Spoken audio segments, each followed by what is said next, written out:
La jeune femme guinéenne n'est pas celle qui reste seulement au foyer à tendre la main quand monsieur dit il n'y en a pas, il n'y en a pas, ou quand monsieur dit je peux pas, je peux pas. Donc aujourd'hui, elle est celle qui est de plus en plus indépendante.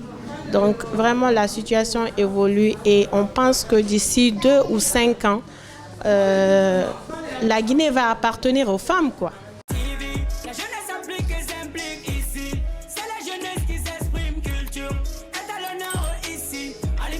Bonjour à tous les téléspectateurs, je suis Madame Diabaté Marie-Elisabeth Koevogi, connue sous le nom de Lizzie. Je suis la gérante de l'Institut de beauté Afro Shop Delmax. Alors Afro Shop Delmax est un institut de beauté. Ici, on fait tous les soins du corps, les soins du visage, la manucure, pédicure, les soins des mains et les pieds en gros, je veux dire. Et la coiffure, le maquillage, enfin, on fait, et même la coiffure des hommes, on fait un peu de tout.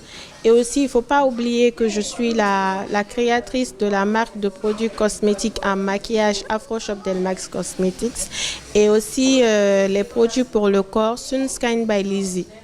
Tout d'abord, le métier de la beauté est tout à fait une passion pour moi parce qu'il faut reconnaître que je suis passée par les grandes études avant de me retrouver ici. Depuis toute petite déjà, je faisais les petites coiffures à la maison sur les têtes de mes sœurs. Pendant les fêtes, Ramadan et tout, il y avait les gens du quartier, les enfants du quartier qui venaient à la maison pour se faire coiffer avec moi et je gagnais les petits 5 000, 10 000 à l'époque avec eux. En 2017, j'ai été au Nigeria pour me former un peu dans tout ce qui concerne le maquillage, la pose des ongles et les coiffures de mariée. Puis au Maroc pour approfondir un peu mon niveau en esthétique. J'ai connu beaucoup de maux, j'ai connu beaucoup de douleurs. Parce que déjà, il faut reconnaître que j'ai fait un petit foyer, un autre foyer avant de me remarier avec mon mari. Et c'était vraiment un peu difficile où un homme qui m'imposait ce qu'il fallait faire, un homme qui me disait qu'il faut que tu fasses cela, pas ce que toi tu veux, mais ce que moi je veux. Donc on me dit qu'une femme, c'est une femme qui respecte son mari, une femme de foyer, c'est une femme qui écoute son mari. Tout ce que je dis, c'est ce que tu dois faire. Et parfois, je me retrouvais dans des métiers, disons qu'après les études, par exemple, j'ai été assistante de direction dans plusieurs entreprises de la place, des entreprises qui produisaient les produits locaux, mais aussi commerciale dans une entreprise de placement qui aidait les filles. Donc, c'était parfois un peu très difficile pour moi parce que ce n'était pas ce que j'aimais que je faisais. Mais vu qu'une entreprise appartenait à mon ex-mari, donc c'était vraiment difficile parce qu'on m'imposait de faire ce que je ne voulais pas. Pour moi, être marié n'est pas un frein. Par contre, si on se marie, il faut bien choisir son partenaire avec qui se marier. Parce que si nous choisissons le bon partenaire, notre mari peut être une personne qui peut même nous manager pour nos entreprises, qui peut nous aider à agrandir nos entreprises et pourquoi pas qui peut nous apporter les grands conseils pour que notre entreprise puisse réussir. Il faut juste que vous vous compreniez et que vous vous donnez les mains pour que vous deux vous puissiez avancer. Aujourd'hui, je pense qu'il y a eu éveil des femmes parce qu'on voit beaucoup plus de femmes qui se lancent déjà vers l'entrepreneuriat et beaucoup de jeunes filles qui vont déjà à l'école. Ça, c'est un très grand pas parce qu'avant, on disait que la jeune fille est faite pour le foyer, pas pour l'école. Donc, il y a moins de jeunes filles qui allaient à l'école.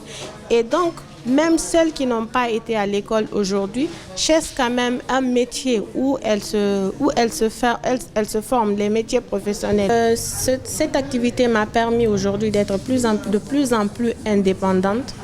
C'est-à-dire que je n'ai pas besoin de quelqu'un pour m'acheter quelque chose. Et tout de même, m'a permis aussi de prendre en charge mes enfants.